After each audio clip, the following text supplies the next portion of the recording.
What's up, my YouTube friends and family? I'm coming at you from Central Florida, Zone 9B. I'm gonna do a quick little garden update. I'll try to keep it as quick as possible. I was trying to make an update last week, but my wife actually gave birth to our first son, our first child. We named him Hunter, and right now he's 5 days old, so we've been pretty busy. I've had my hands full, but I snuck out here. They're taking naps. I'm gonna do a quick little update, show you what's growing, what's changed since the last video, and what I've got started to throw in the garden for spring. So here we go. Here's some seedlings that I've been starting. There's supposed to be some okra in here. It's still been kind of chilly for them to germinate. These are Bok Choy. The three here are a type of kale. The three seedlings in the back are purple tomatillo. These 6 are Seminole pumpkins, which if you do or don't know anything about Seminole pumpkins, I'm going to do some videos on them later. This was from a mojo that I made this morning with sour oranges and garlic for some pork we're going to have for supper. These are all onions, that I started from seed. Everything from here this way are all red onions, and everything this way are just going to be regular yellow onions. Got some sunflowers that they're not looking great. I'm either going to give them away or put them in the compost. That might seem wasteful, but really it's because I'm selling sunflower seeds, and I did a bunch of test seeds to see what the germination rate was, and it was about a 97% germination rate. I've already planted some out in the garden, and I've given some away, so these will probably end up going in the compost. I've got some peas, which as well I've already planted some out, so these probably won't go in the compost because that's food. I'll probably just find a place to put them. These are cucumbers. The leaf miners have really messed up the first set of leaves. I've never seen anything like that, but the true leaves look good. These are a variety called Straight 8, so they're going to be big slicing cucumbers. I've got some Thai basil and some purple basil.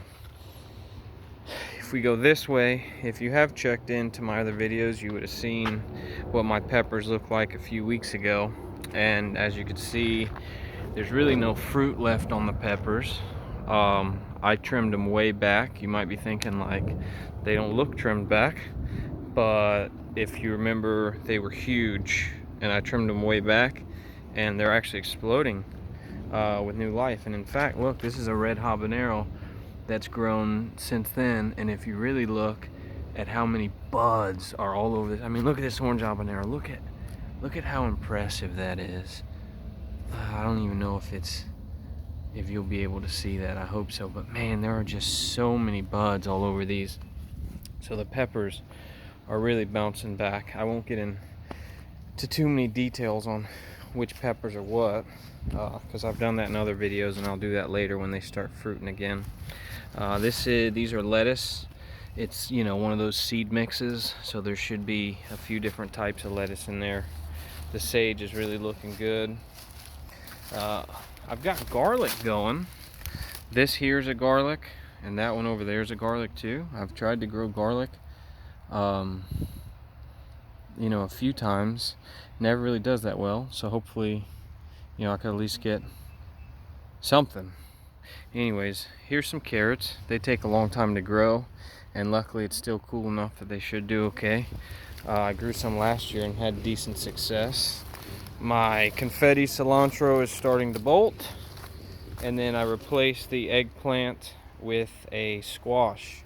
I'm not sure if that's a zucchini or a patty pan squash or scallop squash, because I grew several seeds and didn't label them. So there you go. We'll find out, I guess, whenever it's time to fruit. My compost pile's going real good. When we were in the hospital having the baby, I usually flip my compost pile every 2 days and add to it and water it down, and it had gone about 5 days without getting flipped, and I was so concerned that, oh, it's not hot enough, it's going cold. And I got home, and after 5 days I went to flip it, and it was like 150 degrees in there. I was so happy, just smoking like crazy. Here we go. If you checked into the last videos, I had broccoli coming out of the main heads, and then I also did a little harvest video where I harvested some broccoli. So I've harvested the broccoli, and if you look, there's literally broccoli coming out of all the side shoots. I don't know how the sun's letting you see or not, but literally broccoli for days, guys. I'm so excited. All of them. The beets are growing a bit more. The Brussels sprouts are looking really good. This is my first time trying to grow Brussels sprouts. I've heard people say that, you know, they've tried and they didn't have good success.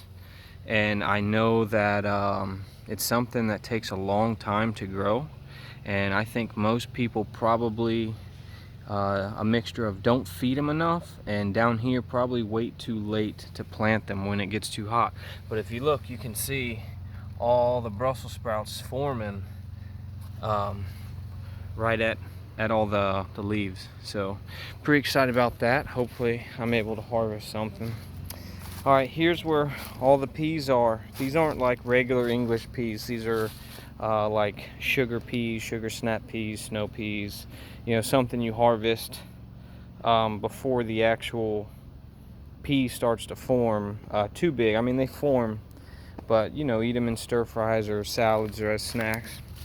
There's one bok choy right here, and it's the only one left of 6. My arugula bolted after the last video, and I pulled it out. There's actually one more left in there, but I put 6 bok choys in there that I had already started, and cutworms have just been tearing them up, man.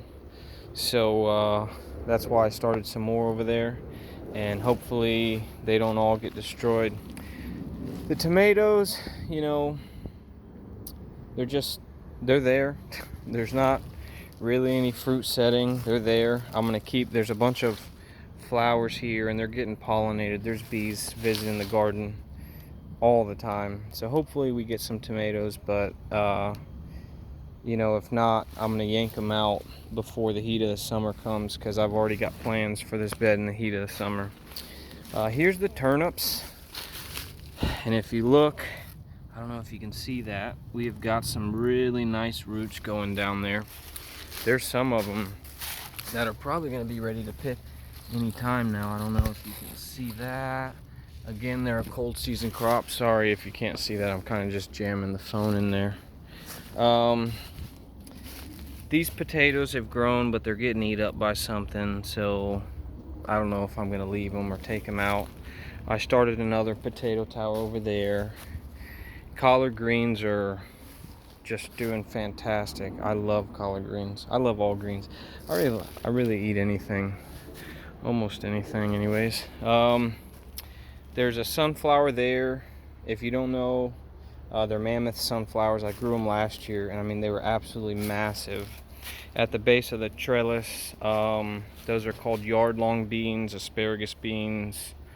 They're, you know, they get to be 2-3 feet long, and they're really delicious. They're in the cowpea family. Those are the potatoes that I had in the tower already last video. The bell pepper there.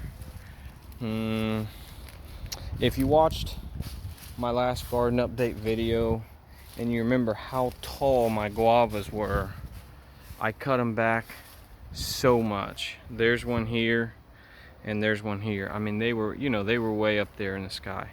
I cut them back and they are just exploding with life. Look at this. I mean, there is new growth at the base of every single cut that I made, and it's, you know, this is just the beginning. You know, so I can't wait to see how much fruit I get off of it. And if you look, you know, that's what the buds are gonna, you know, that's what they look like before they open up. I don't know if that's focusing, I apologize, but there's just so much growth. I'm expecting to get many guavas off of it. And my pink pink lemonade blueberry has blooms on it, so hopefully, you know, this thing will actually produce something, because every other time they've just fallen off. At the base of these guavas here, I'm trying to use them like a multi-purpose plant. So I put a big pile of compost, and then I planted cucumbers. You see one there and one there. Now the idea is the cucumbers can vine. I'll train them to kind of vine and trellis up the guavas, and then also at the same time, because the compost at the base of the guavas, every time it rains or I water the cucumbers, the nutrients seep into the natural soil and at the same time feed the guavas. So it kind of all works together. And then here are these gandules or pigeon peas. They have absolutely exploded. I didn't expect that all the growth would have so many flowers on them, and there's just peas everywhere. So Dan the man, if you see this, you see what I'm talking about. They're exploding, man. This one here, look at this, and it's in the sun. Look at how gorgeous that is. Look at how many peas we're gonna get off these plants. You know, look, there's peas forming everywhere, and then there's just so many flowers. I mean, isn't that just gorgeous, you know? And talking about a multifunctional plant, you know, and delicious. Anyways, I'm doing a little experiment. These are just 3-gallon pots, and I put a single potato in there, seed potato, or really a chitted seed potato. So just a piece of potato that had 2 eyes on it. So we'll see what we can get from just one, you know, 3-gallon pot. It's kind of an experiment. The cassava is really growing. The mulberry, if you remember, was super tall too. I cut it down and it's exploding with new growth, so we're excited about that.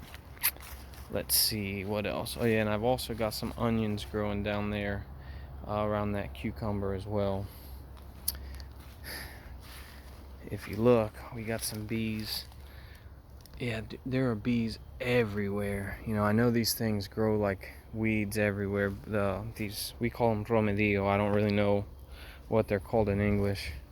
But man, there are bees everywhere. I love it. Makes me happy. Over here, I've got a few more potatoes popping out there.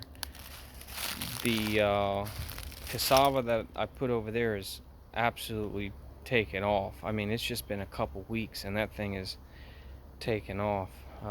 Those cuttings came from the trees that I harvested after that late hurricane last year. Then I've got 4 tomatoes that I've put in. They're the Cherokee Purple. That's literally my favorite to grow and my favorite to eat. So hopefully from those 4 we can get a mess load of tomatoes. Then I've got the rest of the squash and zucchini. Like I said, I don't know which ones are zucchini and which ones are scallop squash or patty pan squash, but we'll find out, right? Either way, we love to eat both of them. So, and then here we go, man. I want you guys to see this. Look at these cabbages. Look at these cabbages. I mean, this is a big watering can, you know. This is a normal big watering can, and it looks like a baby watering can next to that cabbage. And guys, I use absolutely no chemical fertilizers or pesticides in my garden. So all of this has never been hit with any chemical fertilizer or pesticide. And don't get me wrong, this one here, which I think didn't grow as much due to being so close to this crepe myrtle tree and kind of not having a lot of room for its roots to grow, that's still about the normal size of a cabbage you'd get at the grocery store, and that's probably grown with pesticides, you know. And this here is nothing compared to that monster.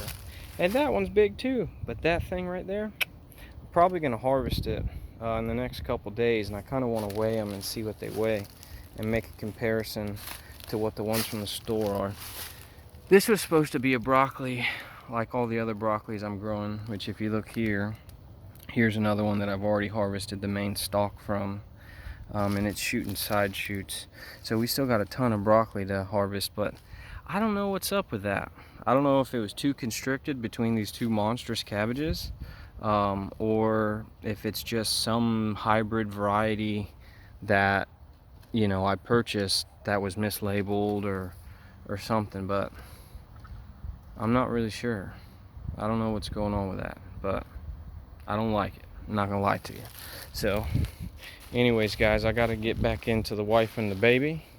Hope everybody's having a blessed day, and I'll check back at you probably with a little harvest video this week. See ya.